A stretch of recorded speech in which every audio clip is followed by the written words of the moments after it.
கலியுக ஜோதிட அன்பர்களுக்கு வணக்கம். ஜோதிடத்தில் இதில் எப்படி கடல் இருக்காங்க, அதில் முத்துக்கள் நம்ம இருக்கிறது தான் பெரிய விஷயம். அதில் கடல் இருந்து நம்ம கடல் ஆழத்தில் தான் முத்து கிடைக்கும், மேலே கிடைக்காது. அதில் அந்த கடல் ஆழத்தில் இருக்கக்கூடிய முத்துக்கள்லாம் நாங்கள் வெளிப்படுத்தி இந்த சமுதாயத்துக்கு சிறப்பாக அமைன்றதுக்காக கலியுக ஜோதிட உலகம் சேனல் மூலம் வழி செய்துட்டு இருக்கிறோம். இதை சப்ஸ்கிரைப் பண்ணுங்க, பெல் பட்டன் அழுத்துங்க. உங்களுடைய சொந்த பந்தம் நட்புகள் எல்லாருக்கும் தெரியப்படுத்துங்க. உண்மை எல்லாருக்கும் தெரியட்டும், அவங்களும் தெளிவாகட்டும், எல்லாருக்கும் பயனாகட்டும்ன்றதுக்காக நாங்கள் வந்து கொடுத்துக்கிறோம். அதில் இன்னைக்கு வாழ்க்கையில் முக்கியமானது என்னன்னா இந்த முகூர்த்த நாள் அப்படின்னு இருக்கு. ஒரு திருமணம் ஆகட்டும், பொண்ணு பார்க்க போகிறது, பொண்ணு முடிவு பண்ணுறது, நிச்சயம் பண்ணுறது, திருமணம் பண்ணுறது, வீடு கட்டுறது, வீடு ஆரம்பிக்கிறது, இப்படி அந்த பையனை வந்து பள்ளிக்கூடத்தில் சேர்க்கறதுக்கு, இப்படி எல்லா விஷயத்துக்கும் நம்ம என்ன பண்ணுறோம், ஒரு நாள் முகூர்த்த நாள் வேணும் அப்படின்னு சொல்லிட்டு பார்க்குறாங்க. எல்லாருமே முகூர்த்த நாள் இருக்கிறாங்க. அப்படி முகூர்த்த நாள்னு ஒரு நாள் இருக்குதா அப்படின்னு பார்க்கணும். அப்படியே இதில் என்ன சொன்னால், முன்ன காலத்தில் பிரச்சனை இல்லை, இந்த அமாவாசை மட்டும்தான் மக்களுக்கு தெரியும். அன்னைக்கு தாத்தா பாட்டி அப்பா அம்மா யாராவது வந்துட்டு இருந்தாங்கன்னா அவங்கள முன்னோர்களை வச்சு வழிபட்டுட்டு நம்ம வேலையை பார்க்குற மாதிரி பண்ணிட்டு இருப்பாங்க. ஆனால் இன்னைக்கு 30 திதியும் தெரிஞ்சிட்டாங்க. ராத்திரி நடக்குது, பகல் நடக்குதுன்னு பண்ணிட்டாங்க. அதில் அப்புறம் ராகு காலம், யமகண்டம், குளிகன், இன்னும் ஜோசியத்தில் இன்னும் விளக்கப்படுத்தல. ஜோதிடத்தில் 9 கிரகம் இருக்குது. அவங்க பிள்ளைங்க தான் ராகு, யமகண்டன், குளிகன், அர்த்தப்பிரகணன் இதெல்லாம் கொடுத்துறாங்க. இன்னும் இவங்க வாரிசுலாம் இருக்கிறாங்க. இவங்கெல்லாம் ஜோசியம் இன்னும் பொதுமக்கள்லாம் சொல்ல, இதெல்லாம் சொல்லிட்டு தீர்ந்து போச்சு. ஒரு நாளில் எந்த வேலையுமே செய்ய மாட்டாங்க. இப்போவே நாளை குறைச்சிட்டாங்க. மாசத்துல 5 நாள் குறைச்சாச்சு. தேய்பிரை எதுவுமே செய்யக்கூடாது. சரி, வளர்பிறை 5 நாள், அதில் 2 நாள் போச்சு, அமாவாசை போச்சு, பௌர்ணமி போட்டுச்சு, மீதி 13 நாள். 2 அஷ்டமி போச்சு, 4 நாள். அப்போ 2 நாள் 6 நாள் போனால் மீதி இருக்கிறது 9 நாள். அப்போ 9 நாள் என்ன பண்ணுவாங்கனாக்கா, திரும்ப நட்சத்திரம் இருக்கும். இது நட்சத்திரம் இருக்கிறாங்க, இதில் 12 நட்சத்திரம் இருக்காங்க. ஆதிரை, பரணி, கிருத்திகை, ஆயில்யம், முப்பூரம், கேட்டை, தீதிரு, சுவாதி, விசாகம், மகம், சித்தை, மகம். இந்த ஈராறில் வந்து நீங்கள் 12 நட்சத்திரம் கொடுத்தாங்க. இந்த 12 நட்சத்திரத்தில் நீங்கள் உடம்பு சரியில்லாமல் படுத்தீங்கன்னா தேர மாட்டீங்க. வெளியூர் போனீங்கன்னா திரும்ப வரமாட்டீங்க. பணம் கொடுத்தீங்கன்னா திரும்ப வராது. அதனால் இதுக்கு பாட்டு வந்து ஆதிரை, பரணி, கிருத்திகை, ஆயில்யம், முப்பூரம், கேட்டை. முப்பூரம்னா பூரம், பூராடம், புரட்டாதி, இந்த 3 நட்சத்திரம். அப்போ தீதிரு, சுவாதி, விசாகம். அப்போ அதுக்கப்புறம் வந்து சித்தை, மகம், ஈராறும். மாதனம் கொண்டார் தாரார், பாய்தனில் படுத்தார் தேரார், வழிநடை பட்டார் மீளார், பாம்பின் வாய் தேரைதானே. அப்போ பாம்பு வாயில தேர மாட்டுச்சுன்னா எப்படியோ அந்த மாதிரி இந்த 12 நட்சத்திரத்தில் ஒரு நீங்கள் வந்து பணம் கொடுத்தா, நிறைய பணம் கொடுத்தாலும், வெளியூருக்கு போனாலும், நீங்கள் உடம்பு செலவுப்படுத்தாலும் அது வந்து பயன் தராது, வீணா போடுன்னு சொல்லி கொடுத்தாங்க. அப்போ 12 நட்சத்திரம் போச்சு. இதில் 4 திதியில் வந்து அதில் ஒரு 6 நாள் போயிட்டாங்க. அப்புறம் மீதி வந்து என்ன நட்சத்திரம் இருக்குது நிறைய. கருநாள் மாதம் வந்து ஒரு 4 நாள் 3 நாள் கருநாள் வந்துடும், அது போயிடும். அது இல்லாமல் பார்த்தீங்கன்னாக்கா அப்புறம் ஆகாத நட்சத்திரம் உங்களுக்கு சஷ்டாஷ்டமம்னு சொல்லுவாங்க, 6வது ராசி 8வது ராசின்னு எல்லாம் போச்சுன்னா நீங்கள் மாதத்தில் ஒன்றுமே பண்ண முடியாது, ஒரு நாள் கூட கிடைக்காது.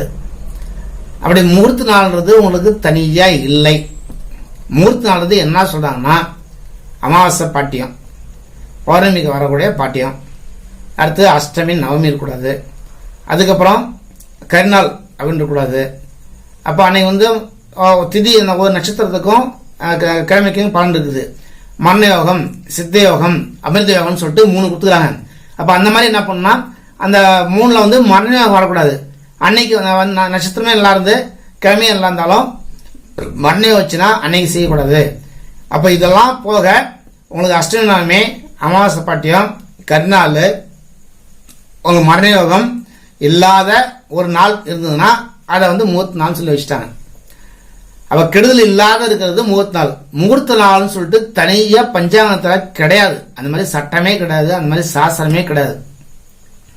இதெல்லாம் பாதிப்பு இல்லாத நாளாக இருந்தால் அதை வந்து முகூர்த்த நாள் அப்படின்னு கொடுத்துருவாங்க. அப்போ இன்னைக்கு பௌர்ணமிக்கு அப்புறம் நம்ம தேய்பிரில் செய்யக்கூடாதுன்னு வந்துட்டோம். எல்லாம் வளர்பிறையில் இந்த நாளெலாம் ஒதுக்கிட்டு பார்த்தீங்கன்னா மாதத்தில் 1 நாள் 2 நாள் கிடைக்கும். சரி, சப்போஸ் அந்த 2 நாள் கிடைக்குது அப்படின்னு சொன்னால் அன்னைக்கு உங்களுக்கு ஆவாத 8வது ராசியோ 6வது ராசியோ இருந்ததுன்னா அதுவும் போச்சு. இது மட்டும் இல்லை, முகூர்த்தம் பண்ணணும்னா உங்களுக்கு பஞ்சகன் இருக்கிறாங்க. அந்த உங்களோட அன்னைக்கு முகூர்த்தம் செய்யக்கூடிய உங்களோட நட்சத்திரம், அன்னைக்கு நாள், திதி, கிழமை இதெல்லாம் கூட்டி 5ஆல வகுத்து ஒத்தப்படையாக வந்தால் நல்லது, ரெட்டப்படையாக வந்தால் செய்யக்கூடாது இருக்காங்க. அந்த விதிமுறைலாம் பார்த்தீங்கன்னா உங்களுக்கு மாசத்துல ஒரு நாள் மட்டும்தான், ஒரு நாள் தான் கிடைக்கும், அது மேலே கிடைக்காது. நீங்க வாசன் பஞ்சாங்கம், ஆனந்த பூஜை இதெல்லாம் பார்த்தீங்கன்னா உங்களுக்கு மாசத்துல ஒரு நாள் தான் முகூர்த்த நாள் கட்டிருப்பாங்க. மற்ற அந்த பாம்பு பஞ்சாங்கம், ஆற்காடு சித்தாராமையர், மடத்து பஞ்சாங்கம் இதெல்லாம் பார்த்தீங்கன்னா மாசத்துல காலண்டர்லாம் பார்த்தா கூட உங்களுக்கு மாசத்துல ஒரு 10 நாள் கொடுத்துருப்பாங்க முகூர்த்த நாள். அப்ப ஏன்னு சொன்னா அவங்க பொதுவா அந்த கெடுதல் இல்லாம இருந்ததுன்னா நீங்க முகூர்த்த நாள் கொடுத்தாங்க. முறைப்படி இந்த பஞ்சகம் 5 பொருள், அது 4 நட்சத்திரம், திதி இதெல்லாம் வச்சு நமக்கு கணக்கிட்டு அது எடுக்கக்கூடியது இல்லையா, அதுதான் முறையானது. அப்ப இதுதான் பலன்.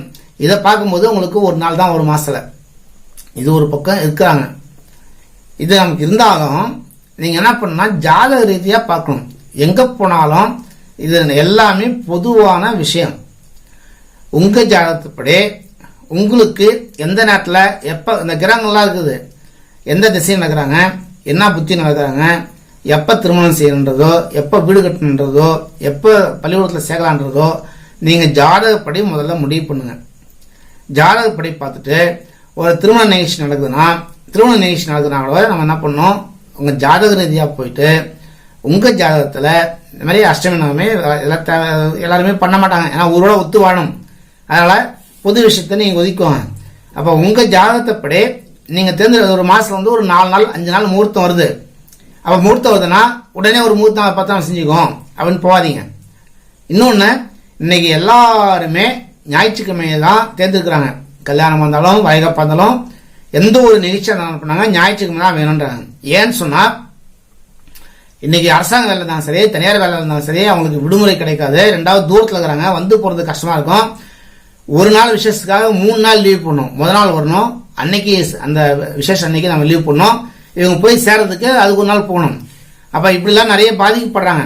அப்ப ஞாயிற்றுக்கிழமை வச்சோம்னா எல்லாரும் சனிக்கிழமை கிளம்பி வந்துடுவாங்க, சுதந்திரமா போயிடுவாங்க, அவங்களுக்கும் பாதிப்பு இருக்காது, நம்ம விசேஷம் நடத்துறதுக்கும் சிறப்பா இருக்கிற மாதிரி பண்ணிக்கிறாங்க. காலாகாலமா நம்ம சாஸ்திரத்துல என்ன சொல்லிருக்குதுன்னா ஞாயிற்றுக்கிழமை நாய்ப்படாது படுவாங்க. பொதுவாகவே அன்னைக்கு என்ன பண்ணுவாங்க, முதல்ல பெரும்பாலும் வேலை ஆரம்பிக்க மாட்டாங்க. ஆனா இன்னைக்கு நம்ம என்ன பண்றோம், இயற்கையாவே நாய்ப்படாத படதான் படுறோம். எவ்வளவு கஷ்டப்படணுமோ, எவ்வளவு போராடணுமோ, அவ்வளவு அலைஞ்சு திரிஞ்சு நம்ம பண்ணிட்டு இருக்கோம். இன்னமும் என்ன பண்றோம், ஞாயிற்றுக்கிழமை தான் வேணும்னு சொல்லிட்டு நம்ம தேடி போய் நம்ம என்ன பண்றோம், வினையை நம்ம உருவாகிட்டு இருக்கிறோம். அதுக்கு காலத்தினுடைய விடுமுறை இல்லைன்ற ஒரே காரணம் தான் அவங்க பண்ணிட்டு இருக்காங்க. அப்போ முகூர்த்த நாள்ன்றது உங்களுக்கு தனியா இல்லைங்க ஐயா. எது நமக்கு ஆகாத இருக்குதோ அதெல்லாம் இப்போ அந்த மாதிரி மரண யோகம், அஷ்டமி, அமாவாசை பாட்டியம், இந்த 12 நட்சத்திரங்கள் இல்லையா, இதுல சில நட்சத்திரங்கள் மட்டும் நமக்கு பாயில் இருக்குது, கேட்ட இருக்குது, இதெல்லாம் செய்யக்கூடாதுன்னு சொல்லிட்டு கொடுத்துக்கிறாங்க. இது போக நீங்க மற்றதெல்லாம் நம்ம செய்யலாம்னு சொல்லி கொடுத்துருக்குது. இதை முதல்ல முடிவு பண்ணிக்கோங்க. இது முதல் தேர்வு. அதுக்கப்புறம் நேரம் ஜாதகத்துக்கு வந்துருங்க. அந்த பையனோட ஜாதகம், அந்த பொண்ணோட ஜாதகம், இவங்கள வச்சு இல்ல வீடு கட்டுறோம்னா நம்ம அப்பாவோட ஜாதகம், பள்ளிக்கூடம் சேர்க்கணும்னா நம்ம பிள்ளைங்களுடைய ஜாதகம், இப்படி யார் எந்த நிகழ்ச்சிக்கு தொடர்பு வருதோ அவங்க ஜாதகத்தை எடுத்துக்கோங்க. அவங்க ஜாதகப்படி அந்த நிகழ்ச்சி செய்யறதுக்கு இப்போ நேரம் காலம் சிறப்பா இருக்குங்களா, அப்ப ஜாதகப்படி நேரம் காலம் சாதகமா இருந்து அதுக்கப்புறம் இந்த நாள் தேர்ந்தெடுத்து போனீங்கன்னா உங்களுக்கு சரியா அமையும். உங்க ஜாதகத்துப்படியே உங்களுக்கு நேரம் செல்லாம இருக்குது அப்படின்னு சொல்லி பார்த்துட்டு நீங்க முகூர்த்த நாளை போய் தேர்ந்தெடுத்தீங்கன்னா சிக்கல் வரும். இப்போ ஒரு பையன் ஜாதகத்துல பொண்ணு ஜாதகத்துல திருமணம் பண்றோம். திருமணம் பண்ணும்போது அவங்களுக்கு நேரம் இப்ப செல்லாத நேரமா ஆகாத நேரமா நடக்குது. அப்ப நீங்க என்ன பண்றீங்க, நாங்க முகூர்த்த நாள் பார்த்துட்டு ஜோசியர் சொல்றான்னு சொல்லி நீங்க முகூர்த்த நாள்ல திருமண நிகழ்ச்சி வைப்பீங்க. அன்னைக்கு பார்த்து என்ன பண்ணுவோம், வண்டி ஆக்சிடென்ட் ஆகும், இல்ல உடம்பு சரியில்லா போகும், இல்ல திருமணத்துல சண்டை வரும், அன்னைக்கு பார்த்தா பயங்கரமா மழை பெய்துட்டு இருக்கும், இப்படி ஏதோ நடக்கும். இதுக்கு என்ன காரணம், முகூர்த்த நாள் தானே பார்த்து வச்சேன், நல்ல நாள் தானே பார்த்து வச்சேன் அப்படின்னு சொன்னோம்னா உங்களுக்கு நடக்காது. நல்ல நாள்ன்றது கெடுதல் இல்லாம இருந்ததுன்னா நல்ல நாள். உங்களுக்கு நல்ல நாளான்னு பார்க்கணும், உங்க ஜாதகத்துப்படி நல்ல நாளான்னு பார்க்கணும், உங்க ஜாதகத்துப்படி பாதிப்பு இல்லாததான்னு பார்க்கணும். அதனால முதல்ல எடுக்கிறது என்ன பண்ணுங்க, உங்க ஜாதகத்தை பாருங்க, ஒவ்வொருத்தரோட ஜாதகத்தை பாருங்க. ஜாதகத்தை பார்த்து எந்த நேரத்துல, எந்த வருஷத்துல, எந்த மாசத்துல, எந்த நாள்ல செஞ்சா நல்லா இருக்குன்ற மாதிரி முதல்ல முடிவு பண்ணிட்டு, அப்ப இந்த குறிப்பிட்ட நாள் இருக்குதுன்னா அந்த நாள்ல பஞ்சாங்கத்துல எது இருக்குதுன்னு பாருங்க. 90 பங்கு ஜாதகத்தை முடிவு பண்ணிக்கோங்க. அதோட இணைச்சு பஞ்சாங்கத்தை பாருங்க. இந்த நாள் பார்க்கலாம்னு சொல்ல, உங்கள் ஜாதகத்தை முடிவு பண்ணிட்டு நீங்கள் பார்த்தீங்கன்னா தான் சரியாக இருக்கும். நீங்கள் வெறுமனே முகூர்த்த நாள் சொல்லிட்டு போனீங்கன்னா நிறைய ஆபத்து இருக்கிறாங்க, நிறைய இடர்பாடு இருக்காங்க, தேவையில்லாமல் சிக்கலை மாட்டிக்கிற மாதிரி நமக்கு சூழ்நிலை வரும். ஏன்னா கிரகங்கள்லாம் நாள் உதவுற மாதிரி நல்லா உதவ மாட்டுவாங்க. நேரம் காலம் தான் நமக்கு முக்கியம். ஜாதகப்படி சரியாக இருந்தால் மட்டும்தான் உங்களுக்கு நல்லது நடக்கும். ஜாதகப்படி உங்களுக்கு ஒரு வீடே கட்ட போறீங்க, உங்களுக்கு நேரம் செல்லனா நேரம் செல்லாத நேரத்தில் போய் நீங்கள் ஆரம்பிச்சீங்கன்னாக்கா உங்களுக்கு கடுமையாக பாதிப்பு வரும். உங்கள் வேலையாகாது, நஷ்டமாகும், சிக்கல் வரும். அதில் ஒரு பக்கம் இல்லை, பக்க விளைவுகள்லாம் நிறைய இருப்பாங்க. அதனால என்ன பண்ணுங்க, எந்த ஒரு நிகழ்ச்சி பண்ணாலும், எந்த வேலை பண்ணாலும், எந்த செயல் செஞ்சாலும் பேராசைக்கு பார்க்கறதோ பொதுவாக பார்க்கறதோ பண்ணவே பண்ணாதீங்க. இதனால ஆபத்து அதிகம். உங்க ஜாதகத்தை படி பாருங்க. ஜாதகப்படி இப்ப நேரம் காலம் நமக்கு சாதகமா இருக்குதான்னு பாருங்க. எந்த நேரத்தில் செய்யலான்னு பார்த்துக்கோங்க. இதை முடிவு பண்ணிட்டு பஞ்சாங்கத்துக்கு வந்துருங்க. இதை முடிவு பண்ணிட்டு பஞ்சாங்கமும் நல்லா இருந்ததுன்னா உங்களுக்கு சிறப்பா இருக்கும். உங்களுக்கு ஜாதகப்படி சிக்கலா இருந்து வெறும் பஞ்சாங்கத்தை மட்டும் நம்பினீங்கன்னா ஆபத்து வரும், நஷ்டம் வரும், பிரச்சனை வருவாங்க. இதுக்கு எந்த கடவுளும் பொருட்படுத்த மாட்டாங்க. இதை யார் சொல்லணும் அப்படின்னு சொன்னா, நாங்க திரும்ப திரும்ப சொல்லலாம், பொதுமக்கள்லாம் பாவம் தான். அதனால அவங்க என்ன தெரியும், எதை சொன்னாலும் கேட்கணும். அதனால சொல்லக்கூடியது ஜோதிடர்கள் தான் சொல்லணும், ஜோதிடர்கள் தான் தெளிவா வழிகாட்டணும், ஜோதிடர்கள் தான் உண்மையை சொல்லணும். அதனால அப்பதான் ஜோதிடத்துக்கும் பயன் உண்டு, பொதுமக்களுக்கு பயன் உண்டு. அப்ப ஜோதிடர்கள் கருத்துக்களை நிறைய விஷயங்களை எல்லாரும் ஒரே கருத்து சொன்னாதான் பொதுமக்களும் எங்க போனாலும் ஜோசியர்லாம் ஒரே மாதிரி சொல்றாங்க, அங்க போனாலும் அதே மாதிரி சொல்றாங்க, இந்த ஜோசியர் கேட்டாலும் ஒரே மாதிரி சொல்றாங்க. அப்ப அவங்களுக்கு தேவையில்லாம குழப்பம் இருக்காது, அவங்களும் தெளிவா முடிவெடுப்பாங்க. இன்னும் ஜோதிடத்து நம்பிக்கை வரும், ஜோதிடர்களும் சிறப்பா இருக்கலாம். ஜோதிடத்தை பார்க்கறவங்களுக்கும் பொதுமக்களுக்கும் பயன் தராது. அதில் இந்த கலை அற்புதமான ஒரு கலையை வீணாக்காதீங்க. நாளுக்கு நாள் எவ்வளோ முன்னேற்று இருக்குது, எல்லா துறையிலும் முன்னேற்றுக்கிறாங்க. எல்லாரும் எல்லாம் ஆராய்ச்சி பண்ணி அவங்களும் பெரிய லெவலில் பண்ணிட்டு இருக்காங்க.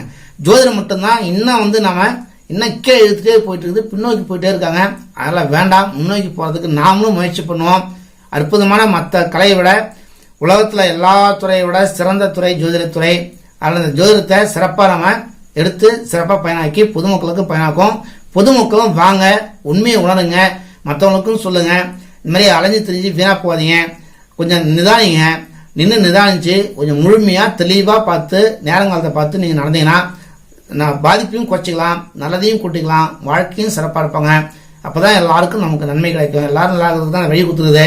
அதில் கலியுக ஜோதிட வளத்துக்கு சப்ஸ்கிரைப் பண்ணுங்க, பெல் பட்டன் அழுத்துங்க. உங்களுடைய சொந்த பந்தம் நல்லவங்க எல்லாத்துக்குமே நீங்க நல்லா இருக்குன்னு நினைக்கிற மாதிரி மற்றவங்களுக்கு வழிகாட்டுங்க. இதுவே சிறப்பு தரும். அடுத்த பகுதியில் நம்ம சந்திப்போம். நன்றி, வணக்கம்.